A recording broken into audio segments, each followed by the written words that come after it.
वालेकुम। आज की इस वीडियो में हम डिस्कस करने जा रहे हैं एक शॉर्ट स्टोरी को, वेयर वर यू ड्रीमिंग, जिसे लिखा है नैडाइन गॉर्डिमर ने।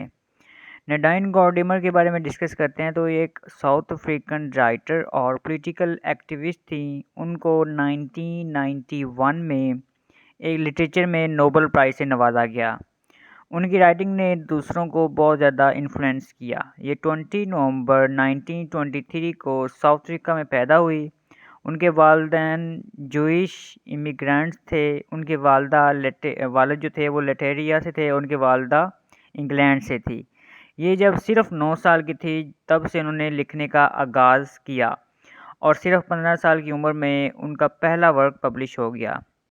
उनका एक नावल जिसका नाम कंजर्वेशनिस्ट है उसे 1974 में पब्लिश किया गया, जिससे उनको इंटरनेशनल तौर पर फेम मिला। उन्होंने एंटी अपार्थाइड मूवमेंट में हिस्सा लिया। अब अपार्थाइड क्या है और एंटी अपार्थाइड मूवमेंट क्या है?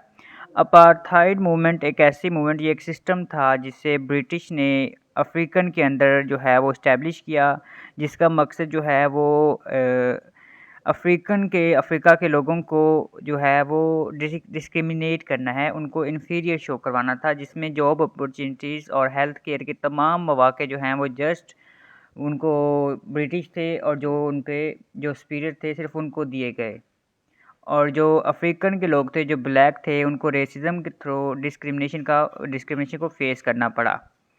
तो राइटर ने इस मूवमेंट के अगेंस्ट यानी एंटी अपार्थाइड मूवमेंट में हिस्सा लिया और रेसिज्म के ख़िलाफ़ और डिस्क्रिमिनेशन के ख़िलाफ़ जो है वो आवाज़ उठाई।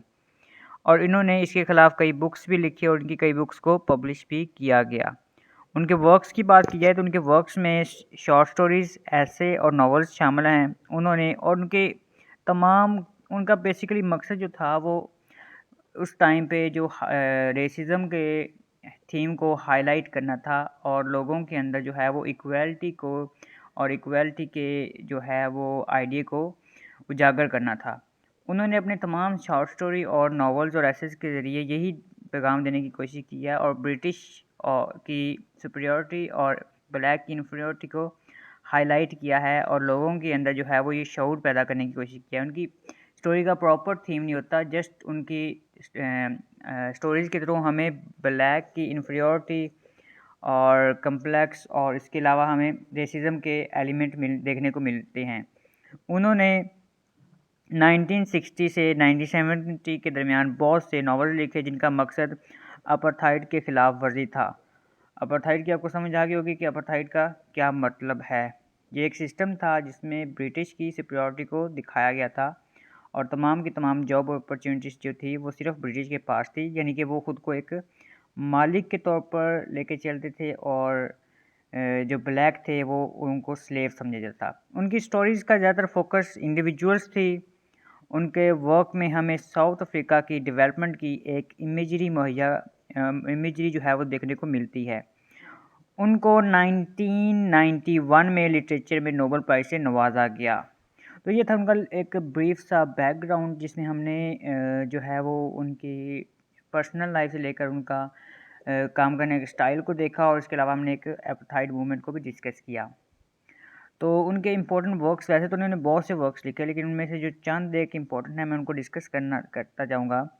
जो सबसे पहले जो है वो a guest of honour, number second पे द कंजर्वेशनिस्ट, उसके बाद Burger's daughter, Julius people, a spot of nature, my son story, once upon a time, no time like the present, occasion for living and the pet. इन्होंने अपने writing के अंदर apartheid की complexity और sensitivity को explore किया है। ये रेशियल पॉलिटिक्स के बहुत ज़्यादा उसको डीपली जाके क्रिटिसाइज़ करने की कोशिश करती हैं। इस वजह से उनकी कई बुक्स को बैन भी कर दिया गया था, मगर उन्होंने अपनी एक्टिविटीज़ को गिव अप नहीं किया और उनकी राइटिंग से बहुत ज़्यादा डिस्क्रिमिनेटेड लोगों को फ़ायदा पहुंचा है, वो इनसे बहुत ज़्यादा इन्फ्लुएंस हुए हैं। तो ये short story where were you dreaming, जिसे लिखा है नैडाइन गॉर्डिमर ने। स्टोरी के थ्रू दरअसल राइटर हमें अफ्रीका के रेस के दरमियान अलाइनेशन के थीम को हाईलाइट करने की कोशिश करते हुए नज़र आते हैं। इसके अलावा वो लैंग्वेज और isolation of language and gender expectation की भी बात करती हैं। इस स्टोरी में हमें लैंग्वेज और रेस के दरमियान जो है वो सेग्रीगेशन भी देखने को मिलती है। राइटर ने जो है वो एम्पथी के मुख्तलिफ तरीक़ों को डिस्प्ले करने की कोशिश की है। उनके मुताबिक एम्पथी की जो हैं वो 3 टाइप्स हैं: कॉग्निटिव एम्पथी, इमोशनल एम्पथी और एम्पैथेटिक कंसर्न। ये स्टोरी दरअसल अपार्थाइड पर एक क्रिटिसिज्म है। मैं अपार्थाइड मूवमेंट को ऑलरेडी डिस्कस कर चुका हूँ। तो ये इस बैड सिस्टम को एक्सपोज करती है जिसकी वजह से रेशियल सेग्रीगेशन हुआ और साउथ अफ्रीका में ब्लैक्स को उनकी जो है वो जो गिवन राइट से उनसे महरूम कर दिया गया था। अगर कभी ब्लैक्स को मदद की ज़रूरत पड़ी तो वाइट ने कभी भी किसी हाल में भी उनकी मदद नहीं की। वाइट खुद को ब्लैक के जो हैं वो सुपीरियर समझते थे, उनके आका समझते थे। ब्लैक के पास ना कोई जॉब अपॉर्चुनिटी थी और अगर थी तो बहुत कम होती थी और उनके पास कभी भी खाने को भी कुछ नहीं होता था। कभी कभी तो उनको जो है वो रिलेटिव से भी जो है मांगने की ज़रूरत पड़ जाती, लेकिन उनको कुछ नहीं मिलता। वाइट के मुताबिक ब्लैक दरअसल जो हैं वो उनसे उनके पास जो हैं वो इस वक्त उनसे उनसे उनको थ्रेटिकल जो है थ्रेट है, उससे ज़्यादा वो उनके लिए और कुछ भी नहीं है। दूसरे लफ्ज़ों में उनके अंदर झूठ बोलने की सलाहियत जो है वो कूट कूट कर पड़ी हुई थी, लेकिन ज़्यादातर ब्लैक उनको उनकी सच्चाइयों को एक्सपोज जो हैं वो करते थे। स्टोरी जो है वो बेसिकली इसका कोई प्रॉपर प्लॉट वगैरह नहीं है, लाइक इसमें राइजिंग एक्शन और जिस तरह बाकी स्टोरीज के अंदर आता है। इस स्टोरी के अंदर राइटर ने ब्लैक की सेग्रीगेशन और उसके अलावा जो लैंग्वेज का जो कॉन्फ्लिक्ट है वो दिखाने की कोशिश की है। उसके बाद रेसिज्म के थीम को हाईलाइट करने की कोशिश की है और ब्लैक के ऊपर जिस तरह के जुल्म जो हैं वो डिस्क्रिमिनेशन दिखाई है, वाइट ने की है, कॉलोनियलिज्म का थीम दिखाया गया है, तो वो चीज़ें राइटर ने दिखाने की कोशिश की हैं थ्रू दिस वर्क। और इसमें प्रॉपर जो है वो कोई ख़ास एंडिंग नहीं है स्टोरी की। तो हम स्टोरी की समरी को शुरू करते हैं। स्टोरी के आगाज़ में एक कैप्ड कलर मैन सड़क के बीचों बीच लिफ्ट का इंतज़ार कर रहा होता है, मगर उसे किसी भी मदद की कोई उम्मीद नहीं होती। लेकिन इसकी उम्मीद के बरक्स इसे एक वाइट कपल मदद देने को तैयार हो जाता है। इस स्टोरी में राइटर ने अपार्थाइड की गई फैक्ट्स को एक्सपोज करने की कोशिश की है। साउथ अफ्रीका में 1948 से 1994 तक रेशियल सेग्रीगेशन को लागू कर दिया गया था, जिसकी वजह से ब्लैक्स को बहुत सफ़र करना पड़ा। वो जब उनके साथ उनकी गाड़ी में ट्रैवल कर रहा था तो वो उनको बताता था कि वाइट्स ने कभी उनकी मदद करने की कोशिश नहीं की।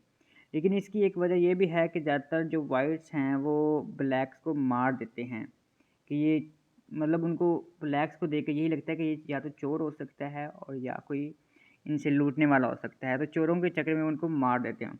और जब इसको वो लोग लिफ्ट दे देते हैं, यानी जो कपल है वो कैप कलर मैन को लिफ्ट दे देते हैं, तो वो हर लफ्ज़ जो है वो सोच समझ के इस्तेमाल करता है ताकि वो इसको गलत ना समझे। ये कौन अब सोच रहा है? ये ब्लैक सोच रहा है और इससे बात करते हुए। वाइट ये समझते हैं कि वो ब्लैक से सुपीरियर हैं और ब्लैक बल्कि वो उनके आका हैं। वो इन लोगों को साउथ अफ्रीका में ब्लैक्स की कंडीशन के बारे में बताता है। ये वो लोग वो कैप कलर मैन है जो लिफ्ट ले रहा था और ये वो इंसान है वो इनको बताता है। वो इनके पास जो है बताता है कि ब्लैक के पास ना तो हेल्थ केयर है और इस तरह की कोई फैसिलिटी है, ना कोई जॉब का रिसोर्स है। कई दिन तक वो लोग जो हैं वो कुछ नहीं खाते और इस तरह की बातें कर रहा होता है। अपनी डिस्क्रिमिनेशन के बारे में बता रहा होता है, अपने जो है वो इन्फीरियॉरिटी और अपने ऊपर जो ज़ुल्म उस चीज़ के बारे में बताता है और उसके बाद वो जो आदमी है वो सो जाता है। अब राइटर दरअसल हमें वाइट मैन के पॉइंट ऑफ व्यू से रोशनास करता है, क्योंकि स्टोरी के अंदर जो है वो फ्लैशबैक होता है और वाइट मैन के थ्रू जो है वो स्टोरी जो है मूव ऑन करती है। दरअसल वो कपल इस जो है वो इस जो सिस्टम है इसके जो जिस तरह ये मूव कर रहा था इससे एग्री नहीं करते, इस बेढंगे सिस्टम के साथ एग्री नहीं करते। इस कपल में जो मैन है वो साउथ अफ्रीका में न्यू था, शायद इसी वजह से इसने ब्लैक मैन को हेल्प की और इसको लिफ्ट दे दी। लेकिन जो लेडी थी वो वहाँ पर काफ़ी अर्से थी, लेकिन इसके बावजूद वो सिस्टम के ख़िलाफ़ थी। वो इनकी हालत को देखकर हैरत ज़्यादा रह जाता है। वो कई कई दिन तक जो है वो खाना तलाश करते हैं, वो खाने को प्रॉपर नहीं मिलता। उस वुमेन के बारे में मज़ीद जानने की कोशिश करता है। अब वो इसे बताती है कि सारे ब्लैक इसकी तरह नहीं होते। वो इसको कैप कलर्ड मैन का नाम देती है। अब ये वुमन जो है वो उस आदमी को बता रही है जो अभी अभी साउथ अफ्रीका में आया है। यानी इनकी तरह के ब्लैक्स को किसी हद तक अच्छी कंडीशन में ज़िंदगी गुजारने की सहूलियत मैसर होती हैं, मगर लेकिन इसका मतलब ये भी नहीं था कि वो अच्छी ज़िंदगी गुजारते हैं। वो ये भी पॉइंट आउट करती है कि इस ब्लैक की कुछ बातें झूठ भी हो सकती हैं, मगर ज़्यादातर जो है वो इसकी बातें वो उसे सच लगती हैं। एक बात जो वाइट मैन को बहुत ज़्यादा अट्रैक्ट करती है वो ये कि इस आदमी का फ्रंट वाला टीथ गायब होता है।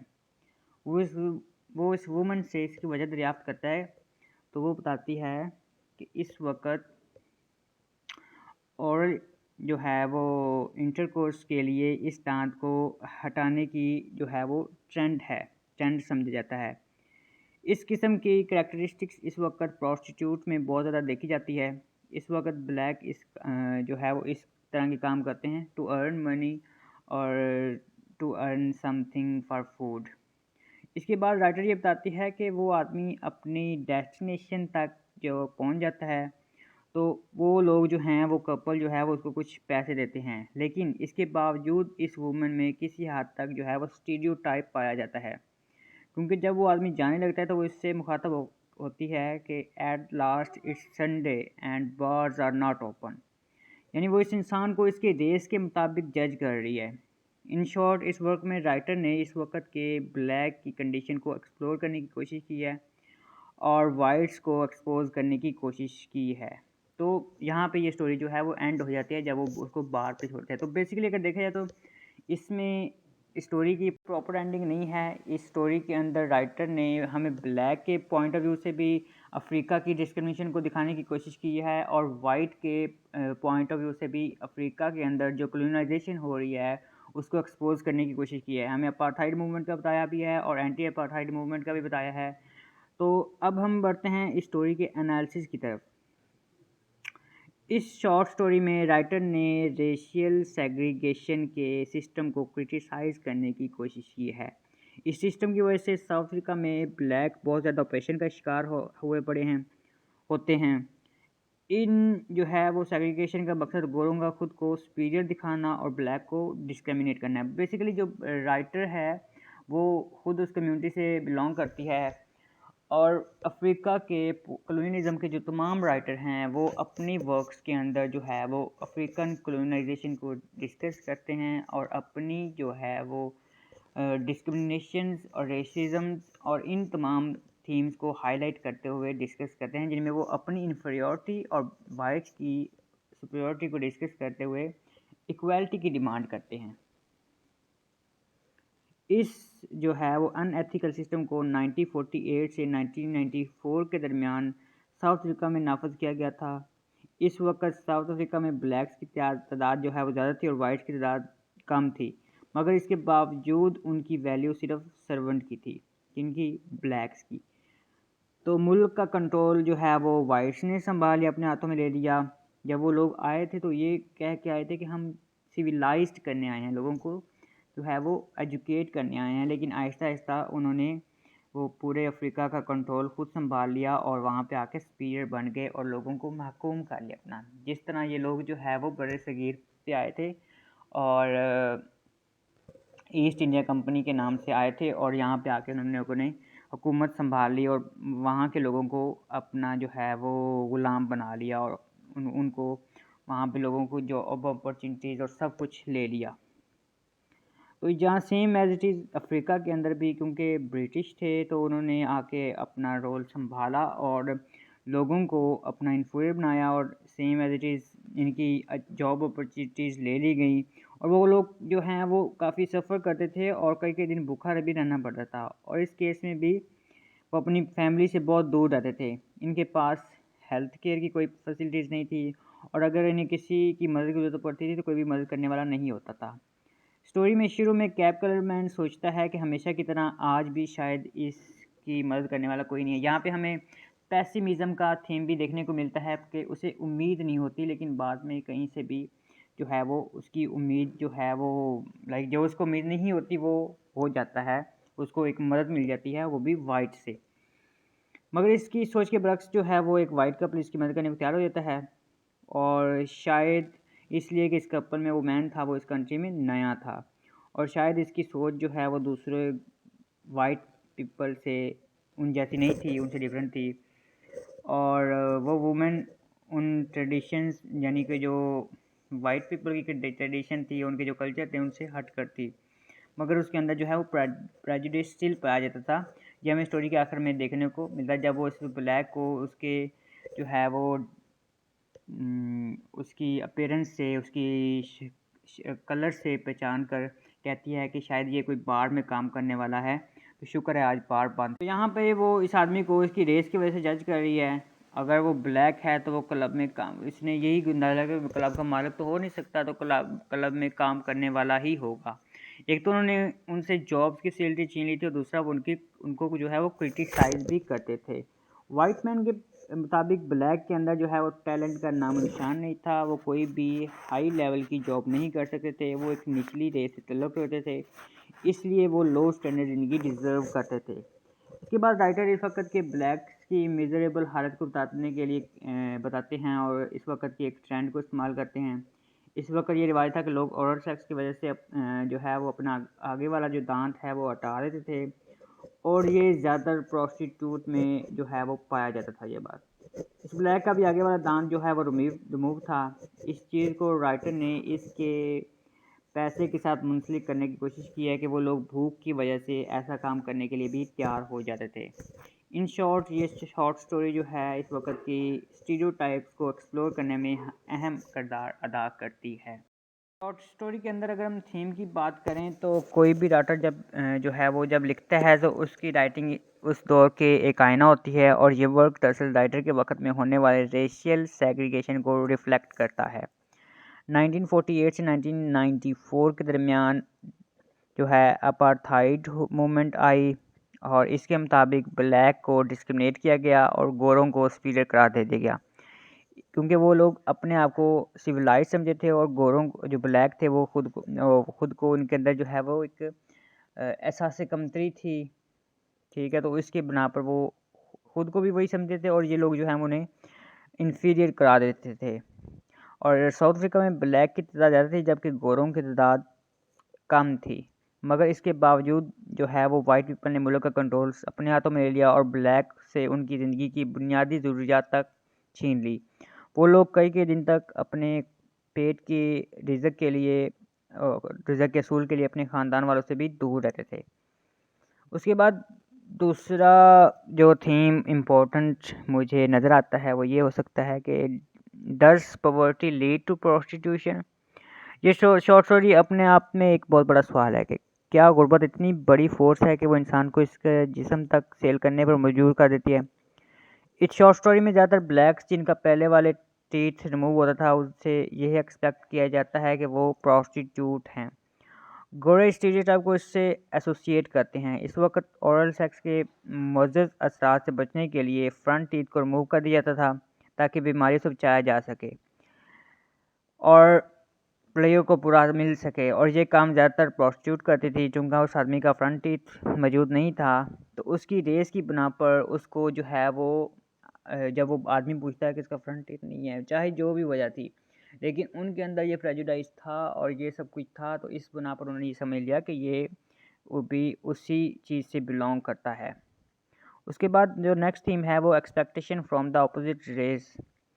हमेशा वैसा नहीं होता जैसे हमें अपोजिट रेस से एक्सपेक्ट कर रहे होते हैं। अगर एक रेस के लोग दूसरी रेस के लोगों को डिस्क्रिमिनेट करने की कोशिश करते हैं, तो कुछ अच्छे लोग भी होते हैं जो उन लोगों को एक आम इंसान की तरह कंसीडर करते हैं। मिसाल के तौर पर इस स्टोरी में कैप ब्लैक ये एक्सपेक्ट कर रहा था कि इसको आज कोई भी लाइफ जो है वो लिफ्ट वगैरह नहीं देगा, मगर उसकी ये हैरत दूर हो जाती है कि किसी वाइट कपल ने उसको लिफ्ट दी और उनके साथ उसने सफ़र किया।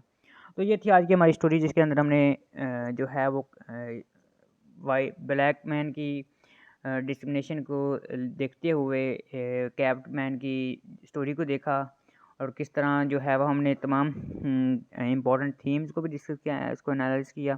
उम्मीद करता हूँ मेरी ये वीडियो आपको पसंद आई होगी, और अगर वीडियो पसंद आई है तो शेयर करना मत भूलिएगा। शुक्रिया, अल्लाह हाफ़िज़।